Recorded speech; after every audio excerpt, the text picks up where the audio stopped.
Intelligence Service slept on the job. And the problem is simple.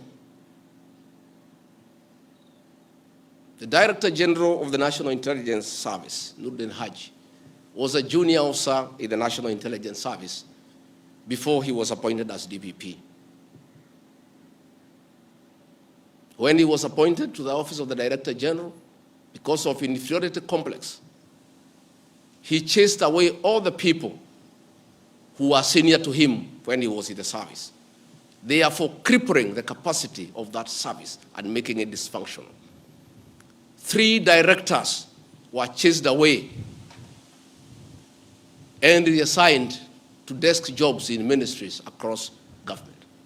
13 assistant directors, men and women with proven track record of intelligence collection and analysis, were removed from the National Intelligence Service, leaving a shell under a clueless Director General who has no capacity to run the organization.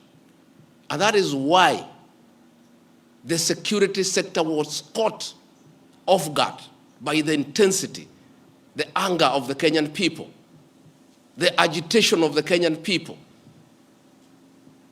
the resilience of the Kenyan people. Had Nuruddin Haji done his job, we will not be where we are today. He has no capacity. He is out of the country most of the time on business trips. The country is on its own. My boss, President William Ruto, is exposed that he has to back down and admit that he has hurt the people of Kenya. Yet this matter has been in public domain for the last 2 months.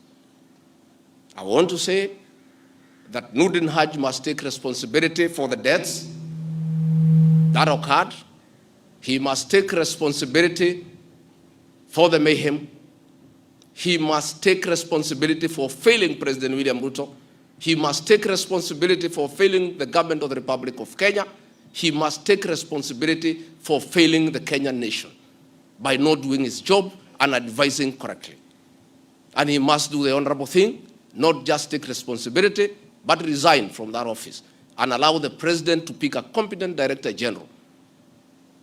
I want to request President William Ruto to consider, as a matter of urgency, to recall the 3 directors who are removed from the service and the 13 assistant directors to come and help reconstruct the service and get sanity back to the National Intelligence Service to serve the president, the government, and the people of Kenya.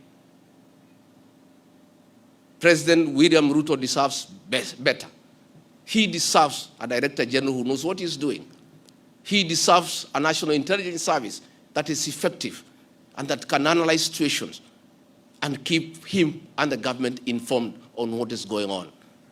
It is embarrassing to me as Deputy President that it has taken protests, deaths, mayhem, destruction for the president to know the truth, yet there is an organization charged with that responsibility.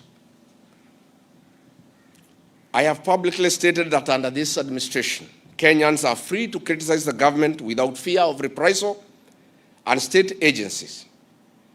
This was a promise made by both the president and I when we were sworn in. I want to call upon overzealous heads of security agencies not to be tempted to use the criminal justice system to manage politics. Let us manage politics the conventional way, through reaching out, consensus, and concurrence.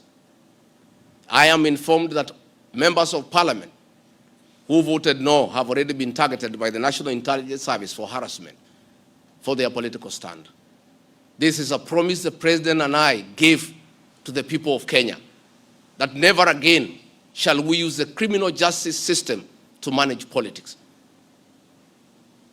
I want to say that the president and I gave a categorical promise to the people of Kenya that the issue of abductions and extrajudicial killings will never happen again. Sadly, this is back. It is unbelievable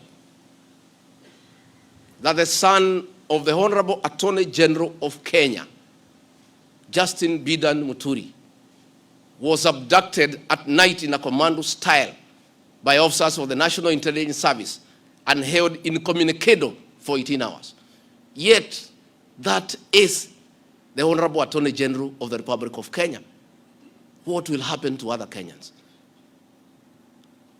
I want to ask our law enforcement agencies to dignify the President and I before the people of Kenya, and not backtrack on the promises we made to the people of Kenya, that we shall never again use the criminal justice system to manage politics.